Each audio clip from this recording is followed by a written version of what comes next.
Hello family. ఈరోజు నాటుకోడి రేంజ్లో మనం జుట్టుకోడి కూర ఎలా వండుకోవాలో మీ ముందుకైతే తీసుకొచ్చిన. స్పైసీగా మంచి చిక్కటి గ్రేవీతో ఎలా ఉంటుందో మీ ముందుకైతే నేను తీసుకొచ్చాను. ఈరోజు చూడండి ఎలా వండుకోవాలో చెప్తాను. ముందు అలాగే ఉల్లిగడ్డ కొత్తిమీర కట్ చేసుకొని పక్కన పెట్టుకోవాలి. మనము ఒక బగారా ఆకు అలాగే బగారా ఐటమ్స్ కొన్ని పెట్టుకోవాలి. గ్యాస్ ఒకసారి చూడండి. ఇందులోకి మనం జుట్టుకోడి తీసుకున్నప్పుడు అందులో మనకు ఒక పేగ వస్తుంది, అది దానిని గుడ్ల పేగ అంటారు. అది కర్రీ స్టార్ట్ చేసుకోవాలి. ఇందులోకి ముందుగా గ్యాస్ వెలిగించుకొని ఒక 2 టేబుల్ స్పూన్ల ఆయిల్ వేసుకోవాలి. ఆయిల్ కాస్త వేడయ్యాక ముందుగా కోసి పెట్టుకున్న పచ్చిమిర్చి ఇందులోకి వేసుకొని కొంచెం బ్రౌన్ కలర్ వచ్చేంత వరకు వేయించుకోవాలి. అలాగే ఆనియన్, సన్నగా తరిగిన ఆనియన్ ఏదైతే ఇందాక మనం పక్కన పెట్టుకున్నామో అది కూడా ఇందులోకి యాడ్ చేసుకొని బ్రౌన్ కలర్ వచ్చేంత వరకు కాస్త వేయించాలి. ఆనియన్, మిర్చి వేగిన తర్వాత ఇందులోకి మనం ఏదైతే పక్కన పెట్టుకొని చూసాం కదా ఫ్రెండ్స్, ఇందాక మనం పక్కన పెట్టుకున్నాం కదా బిర్యానీ ఆకు, అదే అలాగే బిర్యానీ ఐటమ్స్ పక్కన పెట్టుకున్నాం కదా, అవి ఇందులోకి ఆయిల్లోకి వేసుకొని కాస్త ఫ్రై చేసుకోవాలి. ఒక 30 సెకండ్స్ లేదా 1 మినిట్ వరకు ఫ్రై చేసుకొని అలా కాస్త వేయించాలి.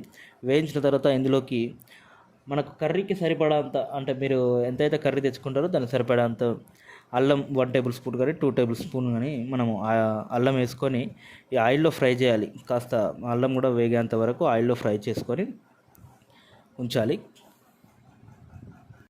తర్వాత ఇందులోకి నేను కొత్తిమీర ఆకు వేస్తున్నాను. చూడండి, కొత్తిమీర ఆకు అంటే మీ ఇష్టం, వేస్తే వేయచ్చు లేకపోతే లేదు. ఇందులోకి కొత్తిమీర ఆకు వేయించుకొని నేను కాస్త ఫ్రై చేస్తున్నాను. ఆ తర్వాత అల్లం పచ్చివాసన పోయేంత వరకు అయితే మనము ఆయిల్లో ఫ్రై కావాలి. అంతసేపు మనం మూత పెట్టుకొని ఒక 1 మినిట్ ఆర్ 2 మినిట్స్ మనం పెట్టుకొని ఉందాం ఫ్రెండ్స్.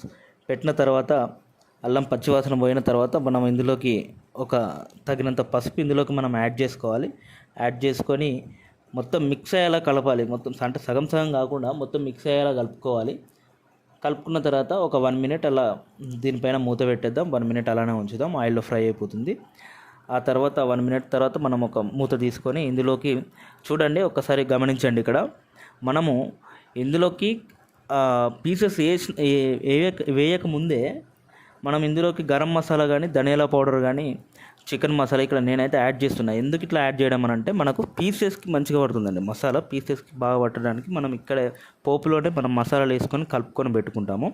పెట్టుకున్న తర్వాత కాసేపు ఒక 1 మినిట్ అలా మనము అలానే ఉంచి ఇందులోకి మనం ఏదైతే ఫ్రెష్గా కడిగిన చికెన్, పక్కన పెట్టుకున్న చికెన్ ఏదైతే ఉన్నదో అది ఇందులోకి తీసుకొచ్చుకొని యాడ్ చేసుకోవాలి. యాడ్ చేసుకొని మంచిగా మిక్స్ చేసుకోవాలండి. మంచిగా ఈ మసాలా ఏదైతే ఉందో మసాలా మొత్తం పీస్లోకి పట్టేలాగా మంచిగా కలుపుకొని పెట్టుకోవాలి. కలుపుకొని పెట్టుకున్న తర్వాత ఇప్పుడు మూత తీద్దాము, ఎలా ఉందో చూద్దాము.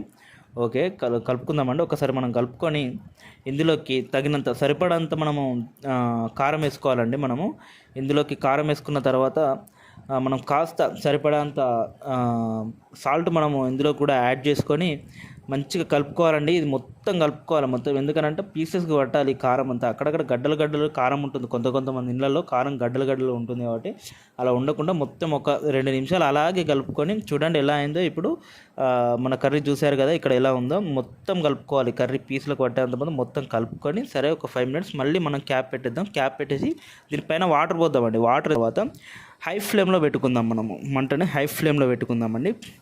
హై ఫ్లేమ్లో ఒక 5 మినిట్స్ పెట్టుకుందాము. పెట్టుకున్న తర్వాత ఇక్కడ మనకి ఎసరు మనము రైస్ పెట్టుకుంటే ఎసరు ఎలాగ వస్తుందో అలాగే ఇక్కడ మనకు క్యాప్ పైన వస్తుంది. క్యాప్ పైన వచ్చాక మనం తీసుకుంటే ఫ్లేమ్ కొంత తగ్గించుకొని మనము కలుపుకుందాం. ఒకసారి కర్రీ అయితే కలుపుకుందాము. కర్రీ కలుపుకుందాం. చూసారు కదా ఎలా ఉందో.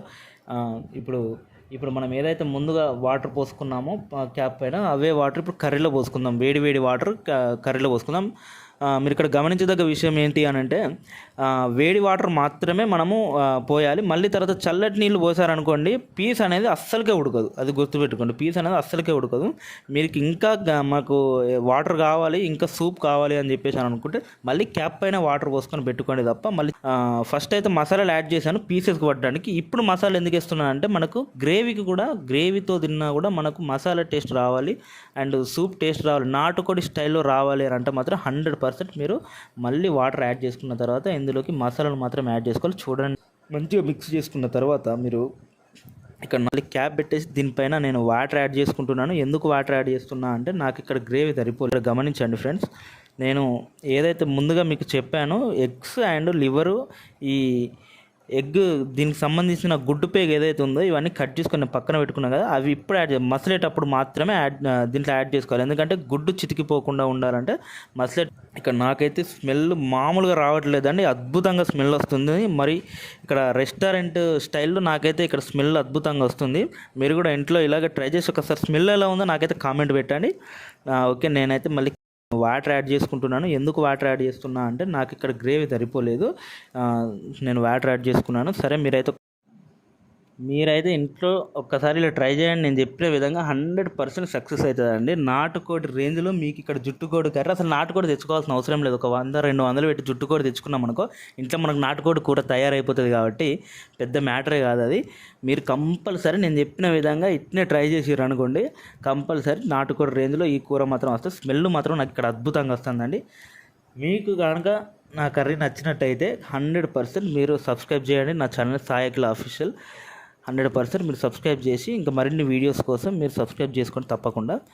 ఓకే అండి, రైట్.